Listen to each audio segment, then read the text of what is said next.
Good evening and welcome. It is an honor for me to present the third chapter of the Exxon series of conferences, which will help us today understand the geopolitics of the energy market worldwide, as well as what Mexico needs to do in order to become a more important player in this field. And today we have the privilege of welcoming William Landuyt, who is an energy advisor within the Corporate Strategic Planning Department at ExxonMobil Corporation. Welcome. Welcome, William, to Mexico. I want to thank Ms. Tania Rabasa, head of a deal restructuring at CFEnergía, a subsidiary of Comisión Federal de Electricidad and one of the most renowned women in the energy sector. Thank you very much, Tania. Also, I would like to express my most sincere gratitude to Enrique Hidalgo, the president of ExxonMobil Exploration and Producción in Mexico, and a board member of Comexi. Thank you so much, Enrique, for sponsoring this series and for hosting us here today. Thank you. The agenda of this evening will consist on a brief introduction by Enrique, followed by Mr. Landuyt, who will present the outlook for energy, a view to 2040 made by ExxonMobil. Then Ms. Tania Rabasa will comment on this study. At the end of this presentation, there will be time for a Q&A session with the audience, with the goal of finishing more or less around 7:30 this evening. Enrique, the floor is all yours, and again, thank you very much for your hospitality. Thank you, Mariana. Thank you, everyone. Thank you for being here with us today. We really appreciate you making the time, particularly since the last 2 days moving in Mexico City has proved to be more of the usual challenge. So we really appreciate you making the time. And I want to thank Mariana and the Comexi and the staff of Comexi for making this possible. The ExxonMobil has been a corporate member of Comexi almost from its foundation. And we have found that the Comexi community is one of the most learned, interested, and curious communities when it comes to understanding the world of energy.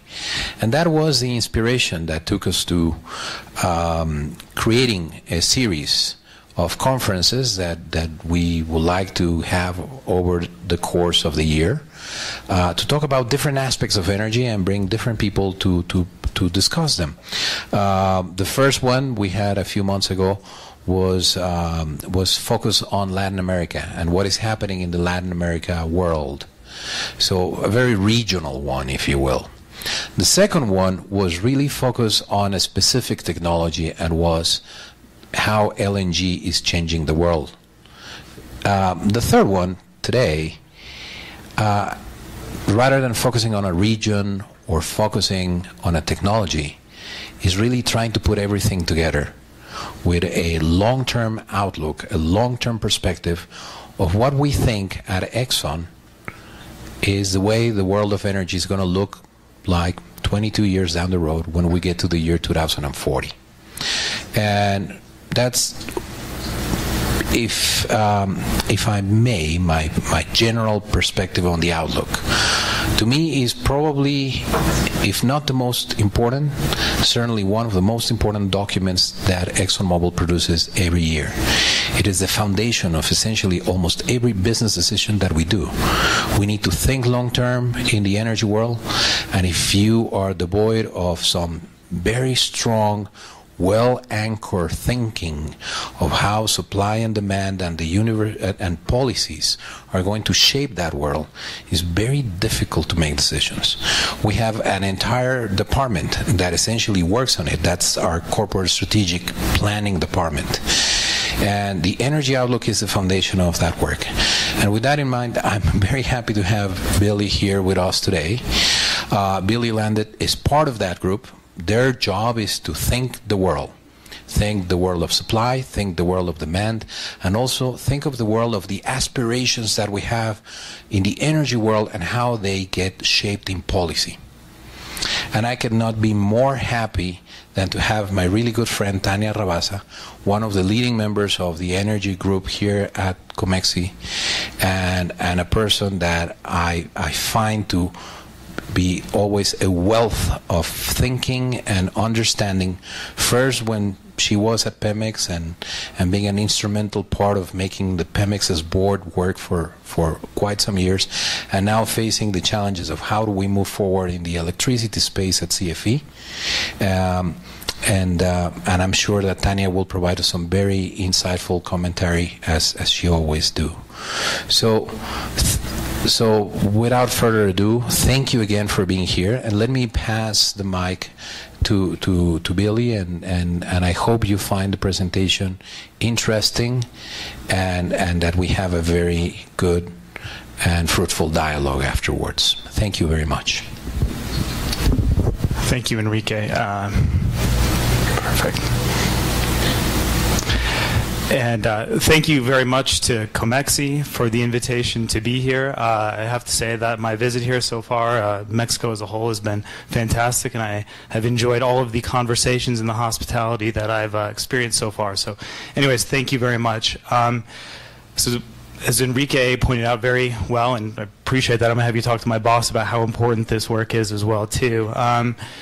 We do this Energy Outlook on an annual basis, as you said, to inform our decision making, and we go through this process. That what it involves is we do this Outlook for energy for about 100 country regions. We do it for about 15 different sectors of the economy and about 20 different fuels. So it's a very data-driven, granular buildup of where we see the future going. And we like to characterize it in some sense as this most likely view of where the future is going to be. But in many ways, a lot of the value in doing this is that we know in the end the answer is not going to be what we say here.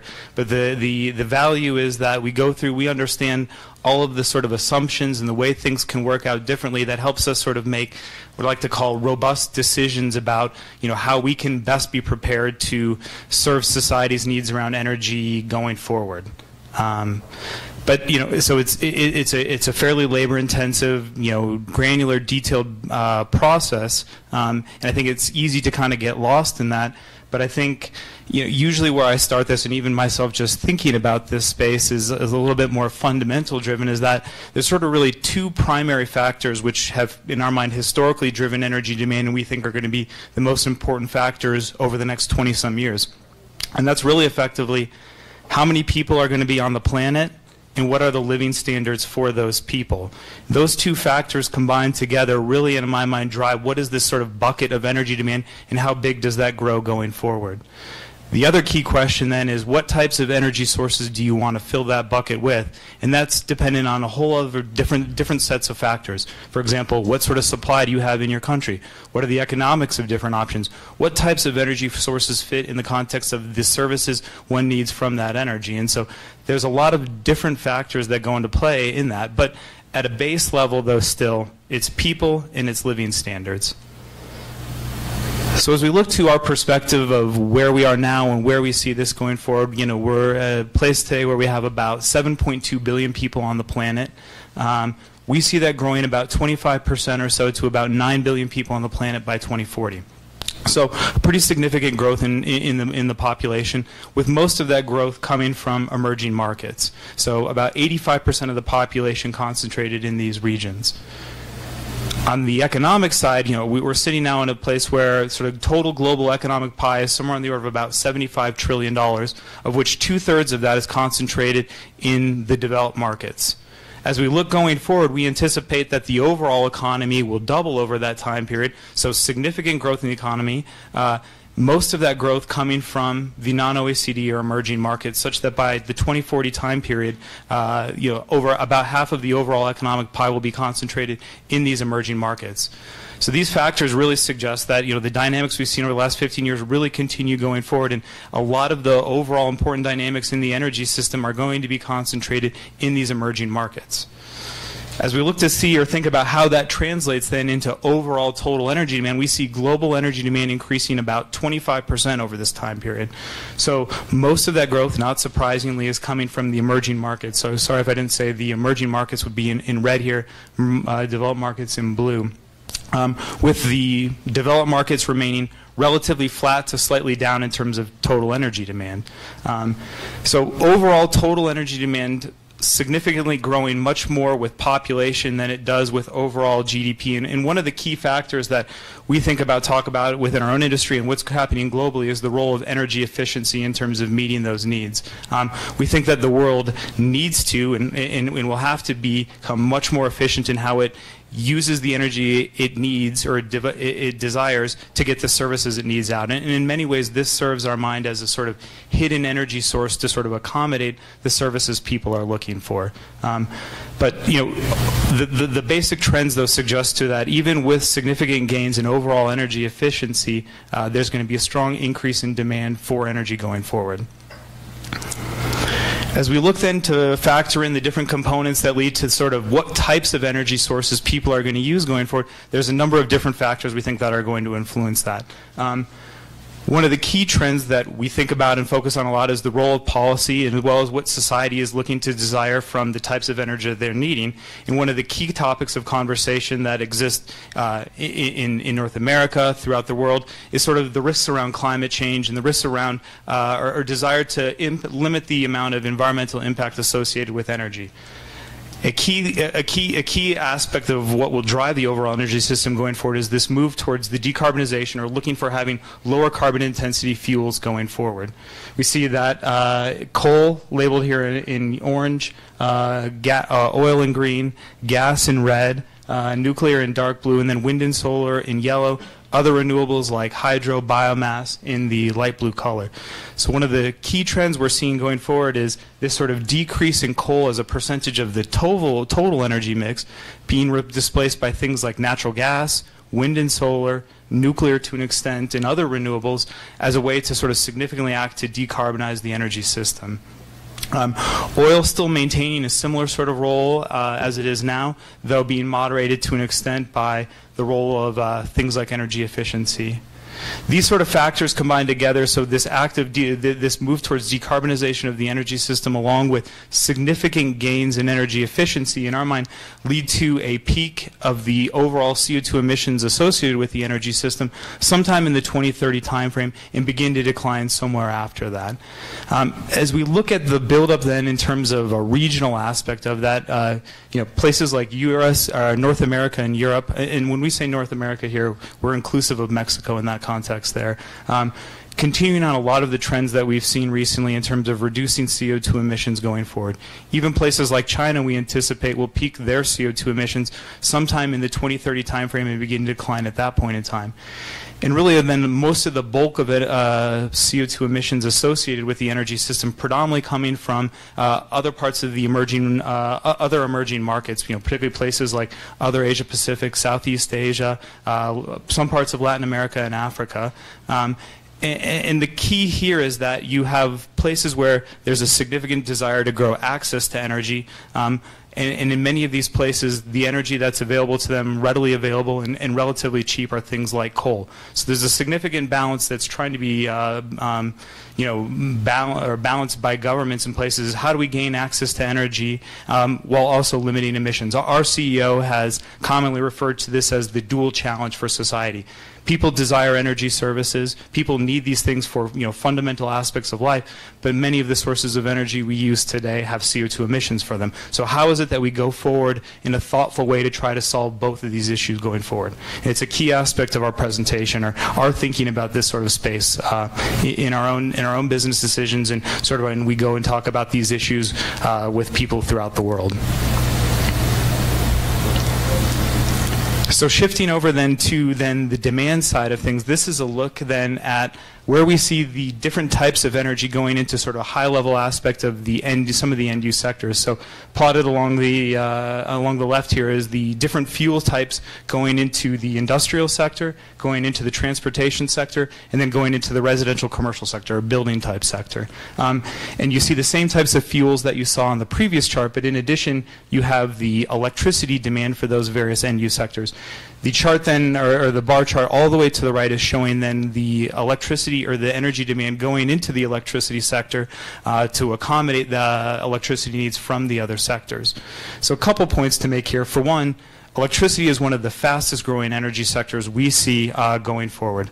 Without a doubt, we see residential, commercial, industrial side, as well as some growth coming from the transportation side as we see penetration of battery electric vehicles and things of that sort. But most of the demand today, and even in the future, comes from the industrial and residential commercial sectors. The other point I want to make here is that there are a diversity of fuels that go into a number of different sectors.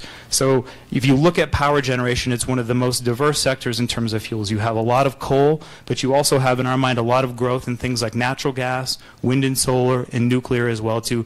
And there's a lot of substitution, a lot of different optionality in a global sense in this space. Whereas some other sectors like transportation rely quite heavily on oil. These sectors are ones, or this type of energy service is one that relies pretty heavily on having a energy-dense liquid fuel to be able to accommodate that energy service. So in many ways, we see that sort of trend continue going forward with some moderations around that. So there's no one type of energy that is going to be able to meet the needs of all the sorts of services that people demand throughout the world. And so it's important to have a diversity of supply to be able to meet those overall types of components. So ExxonMobil is predominantly an oil and gas company, and so I want to focus a little bit here in terms of some of our thoughts around where we see some of the growth around oil and gas over the next 20-some years. So the chart here on the left is showing our minds the growth in oil demand across sectors, and then the chart on the right is showing our anticipation for the growth in gas demand across the same set of sectors. So focusing on the left-hand chart here, we're at somewhere around 97 or so million barrels a day of oil demand today. In our mind, that's anticipate that's going to grow to somewhere on the order of about 114 million barrels a day by 2040. So pretty significant growth, of which most of that growth is really coming over the next 15-ish or so years before beginning to moderate a bit. And really the growth areas are coming from areas of transportation and chemicals demand, and I'll come back to both those two. But chemicals is one that people don't necessarily think about as much, but oil into that as things like natural gas liquids or naphtha are key feedstocks for the development of plastics that are sort of becoming an essential aspect of modern day life. As I shift over and look at the gas side here, gas is the fuel that grows the most by volume in our outlook. It's maybe not the fastest growing by percentage, but the largest growing fuel by volume, and it has a pretty significant diversity of sectors in which it goes into. One of the most primary ones that we've seen in both the U.S. and Mexico is strong growth of natural gas into the power sector, but in addition we're seeing strong growth of natural gas going into some of the other industrial sectors as well too. And in addition, it's a fuel that's commonly used in residential commercial applications throughout the world, and we anticipate that that will continue to be the case going forward. Now, to dig in a little bit more in terms of some of the assumptions or build-up or some of the uncertainties we think a lot about in here, and particularly come to transportation here, because this is a topic that I find that a lot of people have a lot of thoughts and perspectives on. So when we say we're seeing growth in terms of oil demand coming from the transportation side, it's kind of a sort of tale of two stories here. For one, you have the light-duty vehicle side, or the personal vehicle space, in which a lot of us sort of interact with transportation on a day-to-day basis. In our mind, that sector, represented by the bottom green band over here, is an area in which we see the demand for liquids peaking and declining somewhere in the 2020s and beginning to decline at that point. And really the key end story there is the role of efficiency, which I'll come back to in a second. And really the overall strong growth that we're seeing is coming from the commercial transportation sectors. So things like trucking, aviation, and marine. If I go back to sort of where I started this story, we're seeing in our anticipation there's going to be a fairly significant growth in the economy going forward. And one of the key aspects of economic growth is the development of trade. And trade is facilitated by things like moving goods around by things like trucks, aviation, and marine. And so we see that this overall economic growth throughout the world is going to be a strong impetus for growth in this commercial transportation sector. Now, within both of these sectors, we see a strong tie, or we've seen a strong tie to economic activity or economic growth and income growth, broadly speaking, over time. But in our anticipation, or as we look forward, we're seeing a bit of a decoupling between the energy demand from those sectors and the overall economic growth. So it's a key trend that we think is going to be an important influence in terms of moderating the overall growth of oil demand, but fundamentally still driving an increase in oil demand out into the future. Now, as I focus then on the, come back to the light-duty vehicle side, the idea, though, too, that this sector is going to peak and decline in terms of its overall demand for energy is something we've been saying for a long period of time, actually. But it's still something that I think it's hard to sort of even wrap our heads around a bit, because it's sort of so fundamental in many people's mind to oil demand or gasoline demand, things of that sort. And I think a key factor is we're not saying that the people's desire for the mobility of facilitated like that is going to be going down. Actually, quite the contrary. We have about 1 billion vehicles on the road worldwide today. In our mind, we think that's going to grow to somewhere in the order of about 1.8 billion vehicles by 2040, with much of that growth coming from emerging markets getting much more economic, higher income, higher access to personal mobility. It's a trend that we've broadly seen throughout history, and we think will continue to be the case going forward. So significant growth in the demand for energy services of mobility. But the key factor that we see limited is that the gains in efficiency of the vehicles that will be on the road will be even greater than that growth in miles traveled, such that the demand for energy will begin to flatten out and eventually begin to decline. So it's a pretty fundamentally different perspective on that. Another key factor in this too, and a topic that I get a lot of questions about within my job, and as I go out and talk to people, and as I talk to people within ExxonMobil too, is the role of electric vehicles as well too. And as you look at the different types of vehicles you see going forward, this purple band in the top here represents our perspective in terms of the growth of electric vehicles as the total global fleet. And then the smaller of this red bars on the waterfall chart shows sort of the impact of this change in advanced vehicles having in terms of the change in energy demand. And it's a lot smaller impact than the impact we see from the role of efficiency.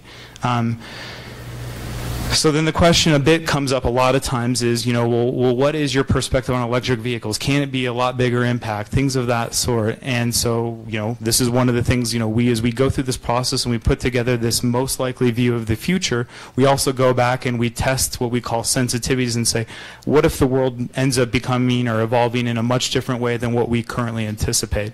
So the chart here on the left shows our perspective or our forecast for the growth of electric vehicles. Where we sit today is about 2 million, or in 2016 we had about 2 million electric vehicles on the road worldwide. As we look to 2040, we project out, we're saying somewhere north of 150 million electric vehicles on the road. So by all accounts, one would characterize this type of curve as an exponential growth in electric vehicles. Now there's also plenty of people who look at our chart here and say, well, you're far underestimating. And as I go back to the other chart, it should be a much bigger wedge of it. And really, it's a key uncertainty point for us, and the uncertainties are multiple components. What are going to be the cost of batteries going forward? What's going to be the infrastructure development around, recharge stations, things of that sort?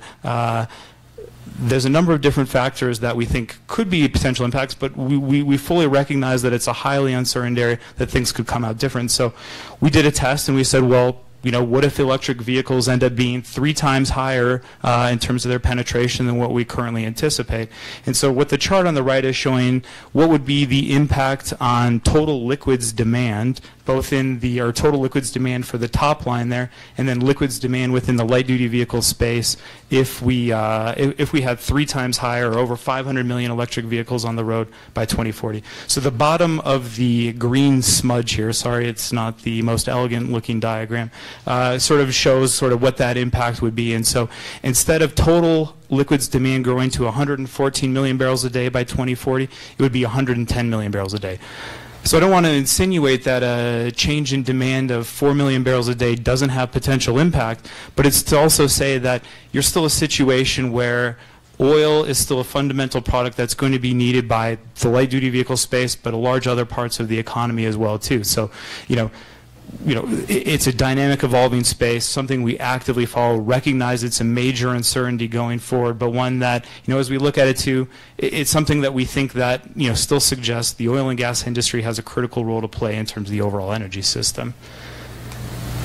So shifting over then to make a couple points on the electricity side, as I mentioned before too, electricity is basically the fastest growing sector that we anticipate going forward. for a number of different reasons. Access to electricity is a key initiative we see throughout much of the emerging markets, particularly in Southeast Asia and Africa as well too, where access to electricity has a significant paucity relative to what we enjoy in many other parts of the world. The buildup over here then is also showing then what are the different types of fuels we see going into that sector going forward. And so once again, the same color scheme as before. Interesting component here is coal remains relatively flat in our outlook in terms of its penetration into, or its total volume into the outlook. But this sort of references the fact that we see pretty much significant declines in demand from large parts of the developed world, but still growth coming from certain emerging markets, particularly places like India, where they have a very cheap and ample supply of this resource, and they're looking to significantly expand access to electricity in their markets. We are seeing significant growth in natural gas coming into the power sector. We've seen significant changes in this, as I mentioned earlier, in the United States and Mexico. It's had a significant benefit on the greenhouse gas emissions for places like the United States. So, major positive benefits there, and we've seen growth coming from a number of other markets as well too. Though natural gas in some sense is limited, different than oil in the sense that it tends to much more be consumed locally than a more globally fungible product like oil. And then the other factors that are sort of key components that are really affecting or changing the overall electricity system are what's happening in the non-carbon sources. So we're seeing growth in nuclear, but coming predominantly from places like China, where they're looking to deal with air quality issues as well as CO2 issues, and expanding the access to, or expanding electricity there too. But strong growth in things like wind and solar. This is really probably one of the key growth areas for the electricity sector going forward. And as we look at sort of the different types of fuels and their change in terms of meeting net delivered electricity out to 2040, wind and solar together grow more than any other fuels than we see in our outlook. Now that's partially reflecting the fact that we're seeing significant decrease in cost for those fuels and also continued strong policy support in a number of different regions. So those two components together, though, showing significant growth in those fuels as well. Natural gas growing a lot as well too, and as I said before, moderate growth in nuclear. Now there's a lot of variability regionally in terms of how this penetration of wind and solar is coming about. Europe, one of the leaders in this space now, we see continuing to be that going forward as they have very strong policy support in a number of regions. Whether or not they necessarily have the best, say, solar resource in a place like Germany, they're still making a lot of investments to put that in place. Of course, they've been much more willing to pay higher electricity prices to accommodate that. North America showing significant growth in that, and in parts of North America, we're seeing significant, actually, world-class resources for wind and solar. So Mexico, world-class resources around wind and solar. Similar also in the United States as well too, in parts of, say, Oklahoma and Texas, where we have extremely good wind resources, and we've significantly built out that capacity there as well too. So it's an area that we see a lot of regional variability reflecting sort of, the concerns around moving towards that, but even in places like the Middle East as well too, growth in these resources too, as people look to diversify energy sources and as well as take advantage of rapidly declining costs in this area. So the next next topic I want to come to is our perspective of supply.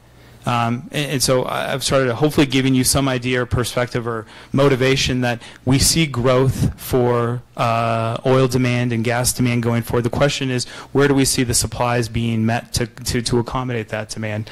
And so the chart here on the left shows the breakdown in oil supply from sort of what we call sort of resource type. So the main band here in the bottom green here are developed and undeveloped conventional crude and condensate fields, OPEC being a significant component of this overall development, and then a large set of what we tend to call technology resources. So things like deep water oil, oil sands to an extent, as well as tight oil and NGL as well. So these are resources that have had a significant amount of technology advancements over the past 15, 20 years, and things that we think will continue to be important resources going forward, without a doubt, to meet the overall energy system as crude and condensate from conventional fields begins to decline over this time period. the sort of technology advances that we've seen in a number of different spaces have really sort of led to sort of a significant impact and increase in terms of our perspective on what the overall resource pie for liquids looks like. There was a point in time that was, not too long ago, 10 some years ago, where the context around peak oil was a very popular topic.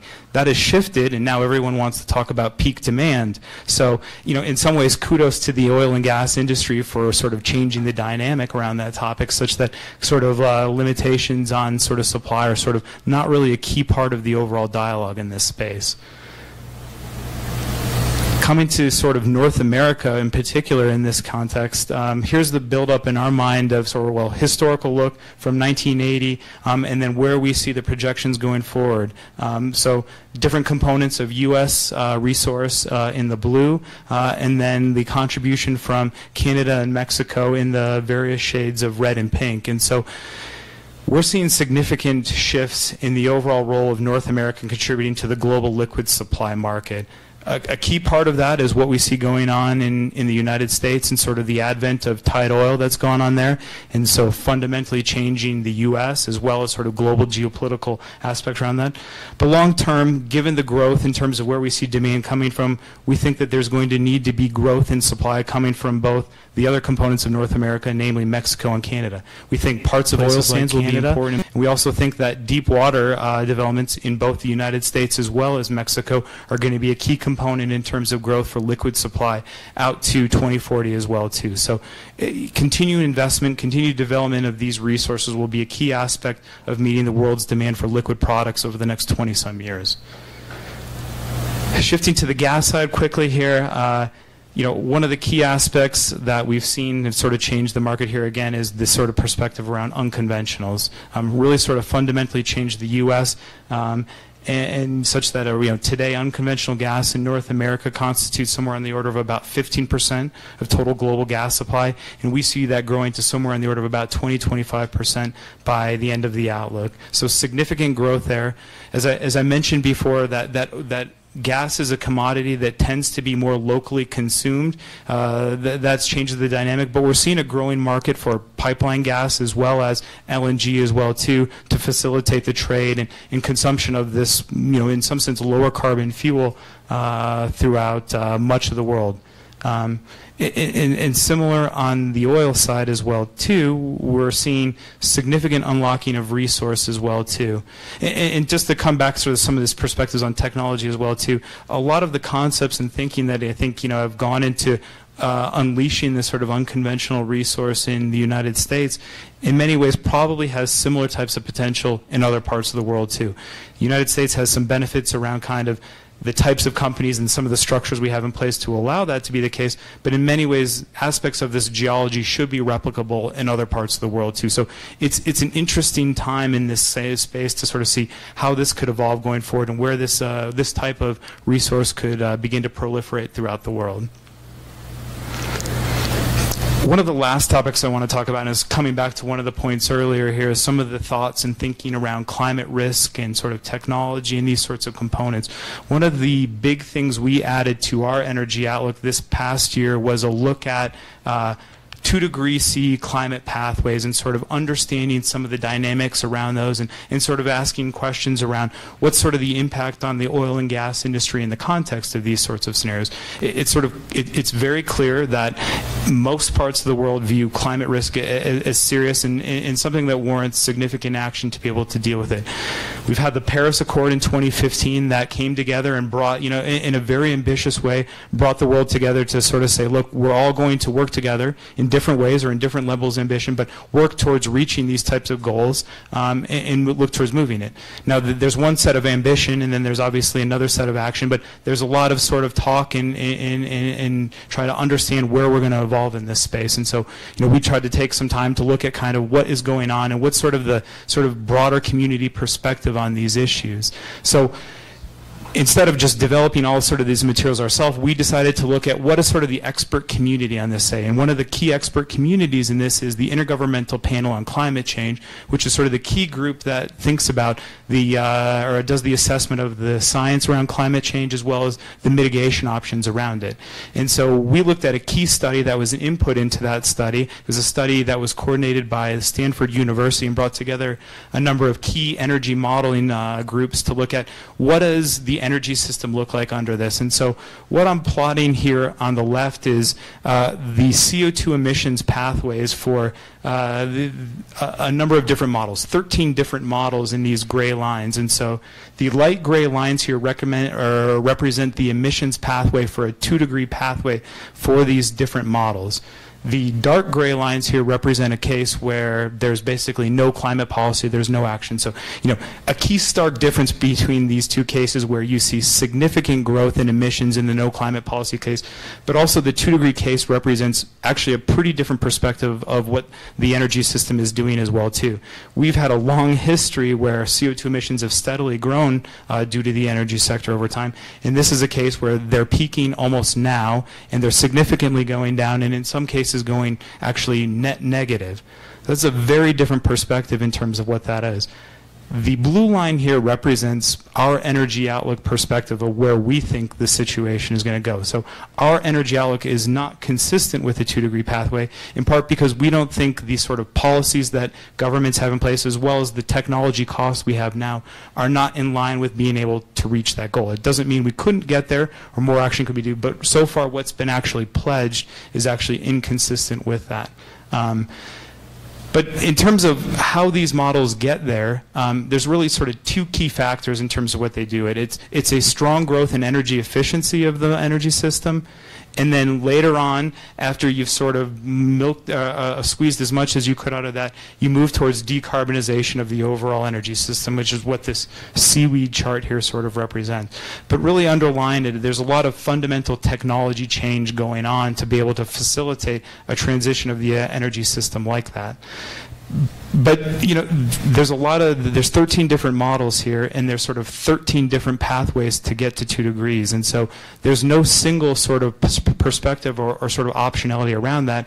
And to kind of represent that even further, this chart here shows total global primary energy demand in 2040 from all of these 13 cases for these 2-degree cases. And so 2 components.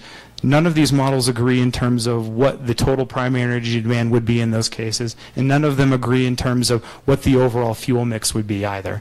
Significant differences in terms of what it is, and so not surprisingly.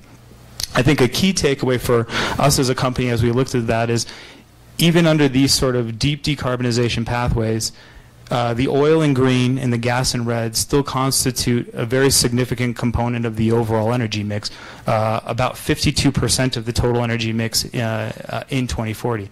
Our outlook has oil and gas as 55% in 2040. So in many ways not necessarily different from where it is. And so I think a key feature to take away for us at least was that oil and gas still has a role to play in terms of the energy system, and particularly with fuels like natural gas as a way to displace coal, you have a significant opportunity for reducing your emissions. But we're a technology company, and in order to get to whether it's 2 degrees or whatever type of pathway you want to be on to mitigate the risks of climate change, it's going to take significant advancements on the technology slate that we have here today. There's not one single technology that's going to solve this issue. And so there's a lot of technologies out there that people are talking about. There's a lot of focus on things like solar and wind, and those are great technologies, but in our mind, those are only one solution, right? They're a solution within the power sector. We think we're going to need a broader set of technologies to sort of meet these goals. 2 of the key things that we're focusing on as an R&D organization are biofuels and carbon capture and sequestration. We're spending a lot of time and effort in terms of working on the basic science of these topics, and now even beginning to develop pilot scale projects to test sort of the variability or viability of these things at a larger scale to sort of try to look to move these things to a commercial scale opportunity in a more rapid time scale. So the world's going to need solutions for this, whatever we get to, and so we want to be a part of that solution space in order to get there. And so just to bring me to my last slide here and kind of keep on this technology theme, I think this chart here is fascinating as a look to what the world has been in terms of energy from 1860 to present, and then built into there then our perspective on where it is going forward. You know, a key feature is the world continues to demand more and more energy, not just because they want energy, but they demand the services from that. The ability to flip on a light bulb, the fact that hospitals or education or schools have the energy to run, to be able to travel by car to go to work and things of that sort. Energy is fundamental to society and the development of society. And the other factor is there's a growing diversity of fuels that are going into the overall energy system to meet those needs. In many ways, that's been unlocked by various technology advances today, and we think that will continue to be the case going forward. So I think it's a very interesting time to work in energy. I think it's a fascinating time to be in the oil and gas industry. I think it's fascinating to see where a number of different regions and countries, particularly places like Mexico, look to go over the next 20-some years to be able to be key contributors and part of this overall, you know, component of a fundamental aspect of the energy system in society as a whole. So I appreciate your attention, and I look forward to the Q&A session here as well too. So thank you very much.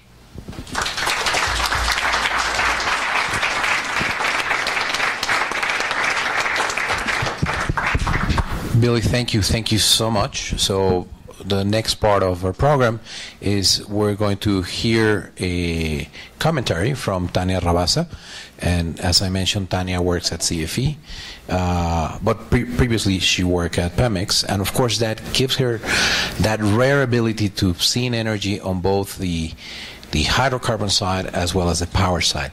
Tania, thank you for being with us, and please, looking forward to your comments. Thank you. Thank you very much, Enrique. Well, good afternoon, everyone. I am very honored to be with you this evening, commenting ExxonMobil's 2018 outlook for energy. And first of all, I would like to thank Comexi, as well as my very good friend Enrique Hidalgo, for the invitation. And it's really good to see so many familiar faces from the energy sector here today as well. I think the publication of foresights such as Exxon's outlook for energy provide the perfect opportunity to step back from the here and now and ponder the different factors affecting the evolution of the energy landscape and also understand possible outcomes. Such an insight, I think, is especially relevant in Mexico right now after 5 years of a comprehensive energy reform and as we also face a change in administration. Billy Landuyt's presentation has already highlighted the relevant factors identified in the outlook that will shape the world energy future, and he has also pointed out to the purpose of this outlook and its robustness. Moreover, looking at past outlooks, it looks like these publications have done a great job in depicting the future of the global energy landscape. So there is little I can add to it. However, since Exxon's outlook presents a view of energy demand and supply through 2040 by region and not by country, I would like to take this opportunity to look at the 7 key trends outlined in this outlook with one question in mind. Is Mexico's energy sector after the energy reform on the same path as the rest of the world? I will be very brief to allow for more time for the Q&A and profit from the presence of Billy Landuyt here. So, starting with the first trend identified in this outlook, it is related, as one might expect, to the big drivers of energy demand, demographics, and economic growth. And according to the outlook, the growth of the middle class will coincide with improved living standards, and that will result in a rising energy use. In Mexico, the demographic change is also an important driver for energy. 2014 population was around 120 million, and it's expected to grow to more than 150 million by 2040, at an annual average of 1%, which is a growth rate more than twice the OECD average. Population in urban areas, growth is expected to grow at an average annual rate of 1.2%, representing almost 85% of total population by 2040. Regarding economic growth, Mexico has enjoyed economic growth since the year 2000, with an annual GDP growing 2.1%, which is higher than the OECD average of 1.6%. Moving on to the second trend. According to ExxonMobil, global energy demand will rise by around 25%. And in Mexico, as a consequence of population as well as economic growth, energy demand grew 7.2% in 2016 compared with 2015, and per capita energy consumption in 2016 was 6.1% higher than in 2015. And this trend is expected to continue. The third trend outlined in the outlook is that global electricity demand will rise by around 60%, led by a doubling of power demand in non-OECD countries. Well, in Mexico, in the decade from 2006 to 2016, electricity demand outpaced population growth. Whilst GDP grew over 2% and population by 1.2%, electricity demand increased by 2.6%. And by 2040, electricity demand is expected to grow 85%. The fourth trend identified in Exxon's outlook is that the most rapidly expanding power supplies will be solar and wind, growing together around 400%. In Mexico, 30% of installed capacity for power generation in 2016 relies on clean technologies, and actual power generated from renewables in 2016 reached 15%, with solar and wind presenting the largest growth. And according to a target set in the Energy Transition Law, a 35% share of electricity generation by 2024 will have to be sourced from clean energy. I think the first auctions for power supply held in 2016 demonstrated strong private readiness to invest in solar PV and wind generation, which are very good news for reaching the target set in the law. The fifth trend in Exxon's outlook is that natural gas use is likely to increase more than any other energy source, with half of its growth for electricity generation. Again, in Mexico, natural gas consumption has been steadily growing, especially for power generation.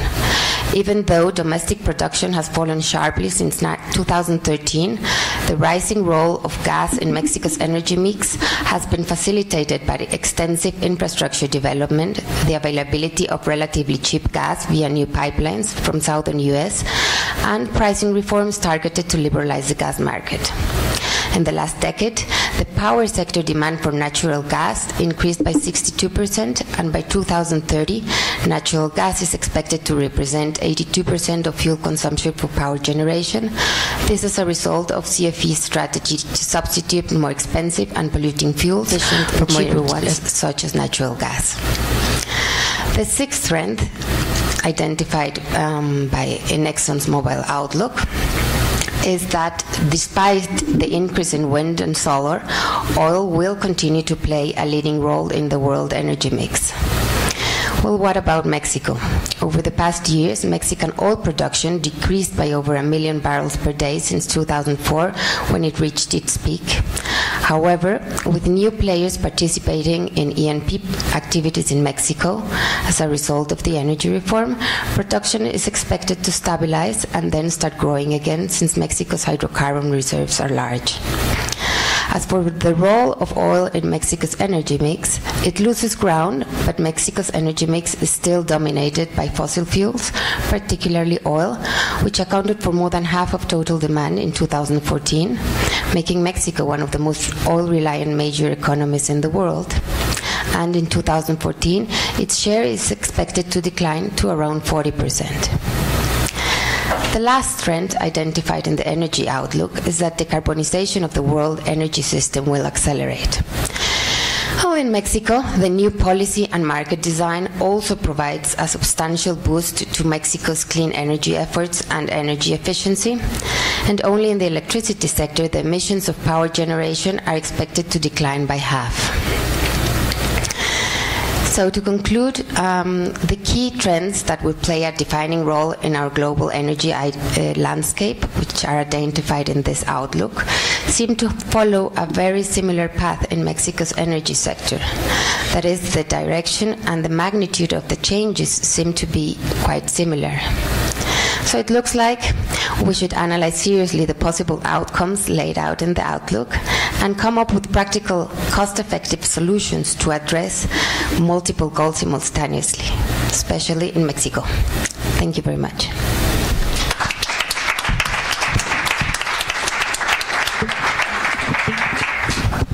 Tania, thank you so much. I think that was a very, very solid and very good and interesting commentary, and I think a very good contrast to or complement to what Billy was mentioning.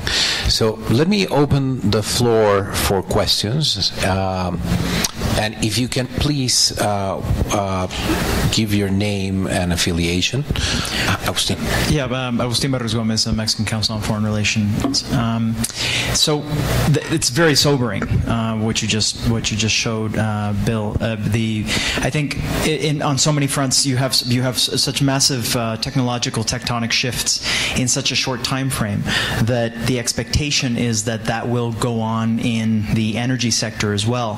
And by showing us that is simply, I mean, on a scale that will not happen, then we're just looking at basically, you know, the Exxon campus in the Woodlands being beachfront property in a few years. So that brings us to some very serious considerations. You mentioned also chemical. As we know, there's also a massive plastics crisis. You're going to be talking about, you know, some basic geoengineering stuff. So from an investor standpoint and from a Mexico standpoint, I think Tania was very clear that the trend lines are quite healthy for our country in that respect. But how are you contrasting? Two comments. One, I'm sure you've analyzed the development of new technologies and how this is going to impact, and it's not.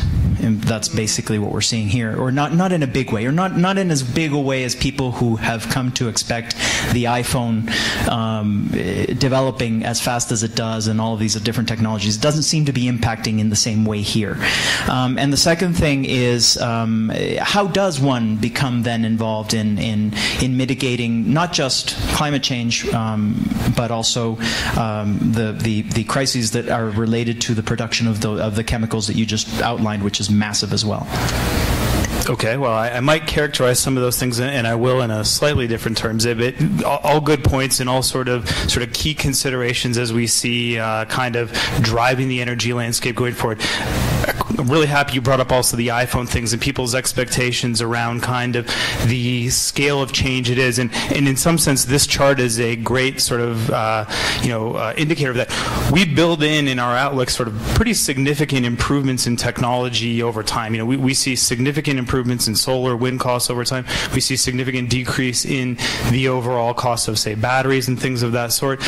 But the energy system is large, it's massive, and it takes, generally speaking, decades to overturn. And so it's a challenging thing that is, I think, hard for people to kind of wrap their brains around. I think that, you know, just say in the upstream oil and gas industry, exploration to production can take somewhere in the order of 7 to 10 years to just come for that.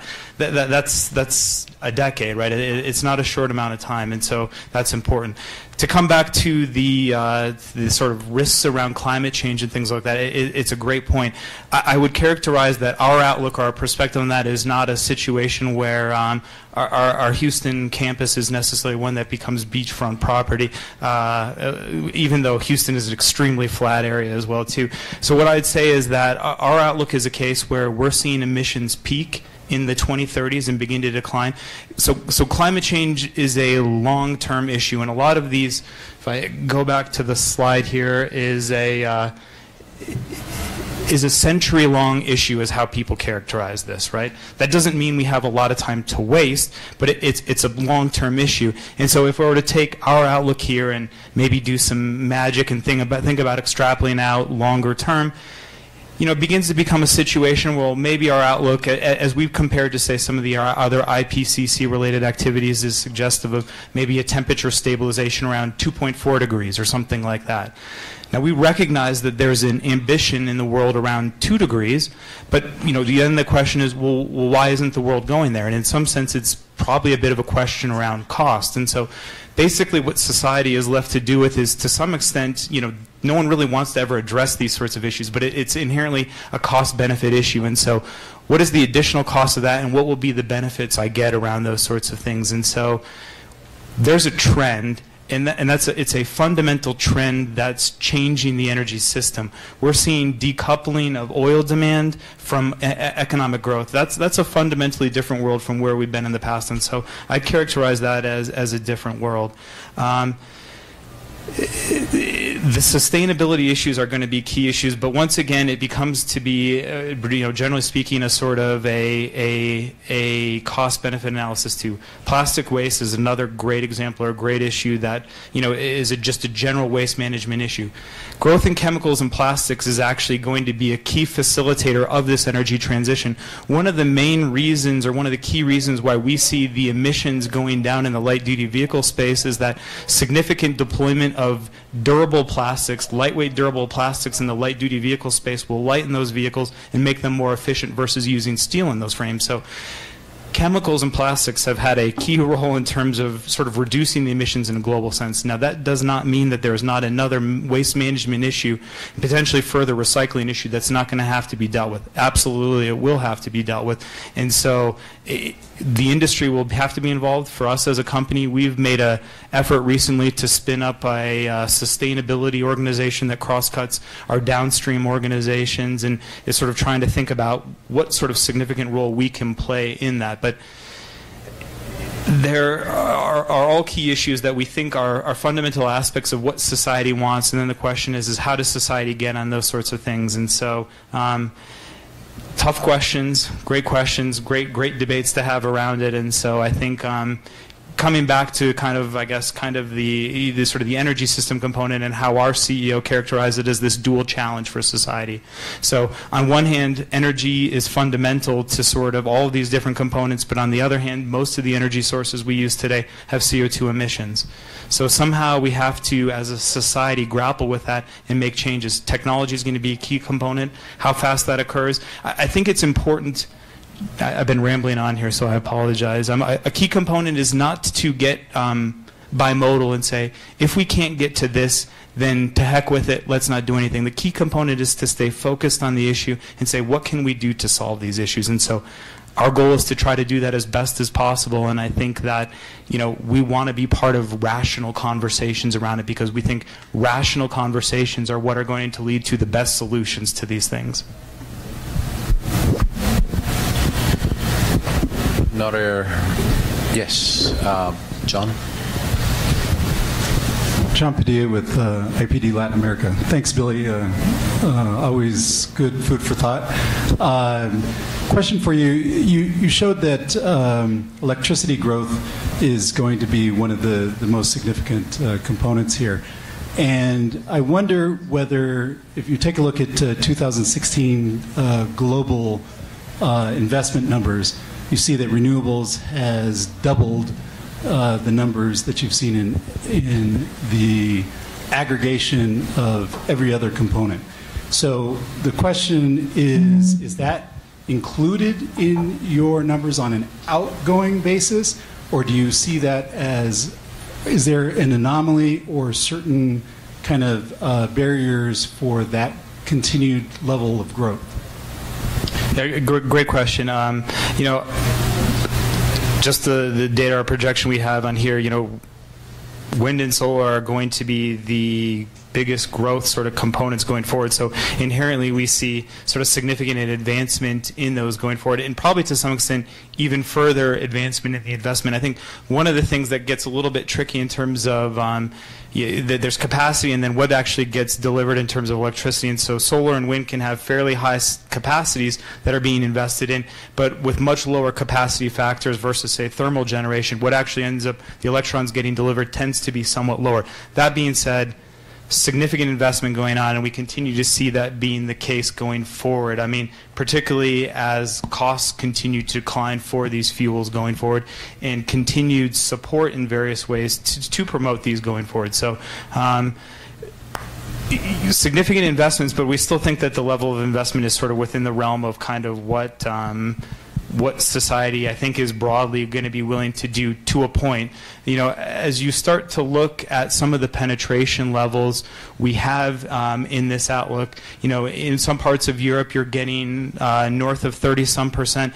There's a lot of analysis that's being done by academics and industry groups and think tanks asking questions around if you have things like intermittent renewables and stuff, you know, at some of the levels we're at now, you don't really necessarily have to worry about some of the other grid management issues. As you go north of 30-40%, what's going to be the other technology to help stabilize the issues on there? Is it going to be a lot of investment in transmission lines to be able to help stabilize sort of changes in sort of, you know, bringing capacity on the board from different regions where the sun's shining or the wind's blowing to places where it's not? Is it going to be battery storage and things of that sort?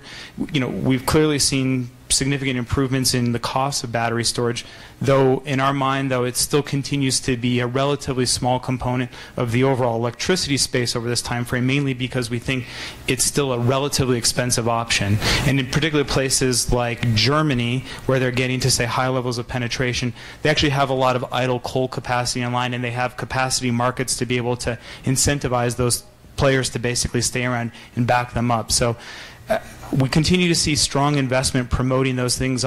We think some of the interesting questions that are going to come out in this space are sort of the ancillary type investments that are going to need to be made at relatively high levels of penetration that we start to begin to reach towards the end of this outlook. Yes, please. Hi, Charles Parker. Very simple question. I'm interested in your assumptions behind all this. Just a basic overview of that, and also any outliers that are out there that you feel either geopolitical or technological. A good example would be like, I don't think anybody would have guessed 40 years ago Asia is where it is today. You know, it's a good example. So just interested if there's anything, how you did the analysis behind it, because I thought it was very good. But I'm interested to see if there's any outliers out there that you had considered or should be considered that could change your model. Yeah, well, great question. You know, sort of the philosophy behind the outlook and stuff is sort of in our mind, kind of a most likely view of what the world is, and this most likely view involves sort of a continued evolution of that, and generally speaking, you know, increasing population, increasing economic growth, increases or improvements in technologies and things of that sort. You know, we don't have a sort of next China in this outlook here. We're not exactly sure. We ask ourselves these questions. We sit down and we go through, and as we do this granular basis and we recognize all of these, you know, thousands of assumptions we have to make to come up with this outlook, we also get a sense a bit of, you know, what are some of these key levers we think that could come out differently. So questions we ask are, you know, does Africa somehow become one of those next big development places where, you know, significant investment comes in, it's relatively cheap labor, such that you get sort of some of the Southeast Asia effects we've seen there in a sort of massive way, as well as with sort of significant potential and productivity gains they could have there. We don't see that in our outlook. One of the things we commonly do, though, and so in this process, is we'll go through and we'll run sensitivity. So similar to the slide I showed around battery electric vehicles, we'll run a series of 10 or so of these sensitivities on an annual basis and say, what if this comes out differently? What if there's an economic stumble in China? What if there is a breakthrough in a given technology? And then try to give ourselves a bit of a, you know, ask questions around how much does the inertia of this system slow down, sort of the impact of it, or how big of a sort of, you know, shift or swift change you can get in the energy system as well too. So I think some of the key ones that are most uncertain tend to be the sort of geopolitical ones, you know, questions around sort of OPEC behaving in a very different manner, things of that sort. They tend to be just very head-scratching, back-of-the-envelope type exercises that kind of say, well, that's interesting. Don't know if I want to make an investment decision based on that. But a number of those sorts of factors that, I guess, those are the kind of things we think about, though. Well, I was wondering, back to the last slide. Thank you. And as a retired historian, I always find this one as a fascinating chart. And I want to go back to it as part of closing remarks, and with the great risk of knowing that I'm between us and wine. So just wanted to point at something.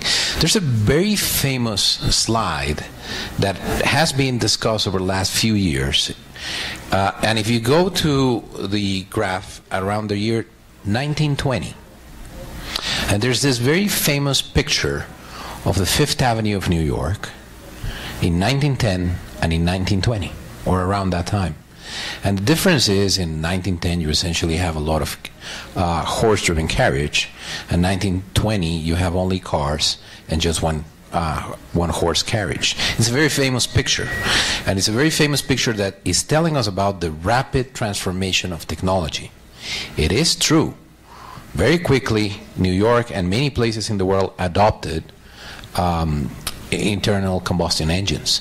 But when we looked at what was the impact in total global energy demand, and the time that it took from that moment, that tipping point, that technological tipping point that is totally captured in that image of the Fifth Avenue, to the point that oil becomes a relevant point in the world, we're essentially way past World War II.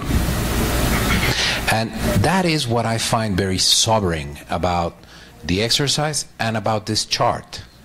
There is no doubt that the speed of technological change is upon us.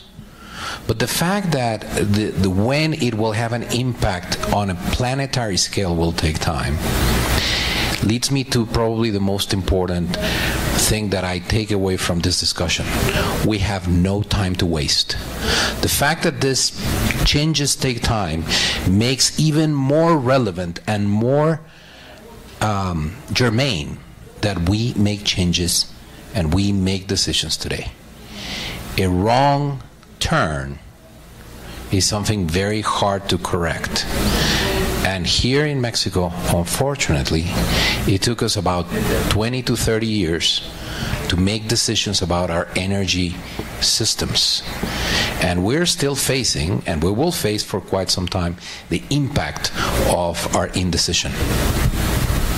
So the world where we are today here in Mexico, it's a combination of, on one hand, some of the tribulations of indecision, and some of the great promise of recent moving forward. And with that, and that call, the part that I find most interesting is the big technological challenges that we have ahead. I am particularly fascinated about what we in our company are doing in terms of both carbon sequestration and advanced biofuels, and what could be done in algae. And that will be the topic, I hope, of another conversation.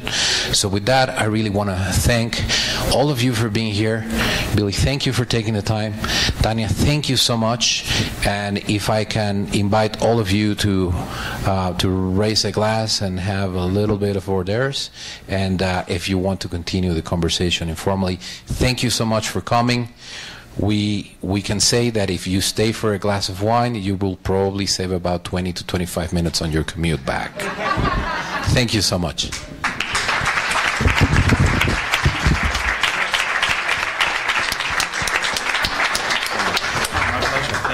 Tania, muchísimas gracias. Estuvo buenísimo.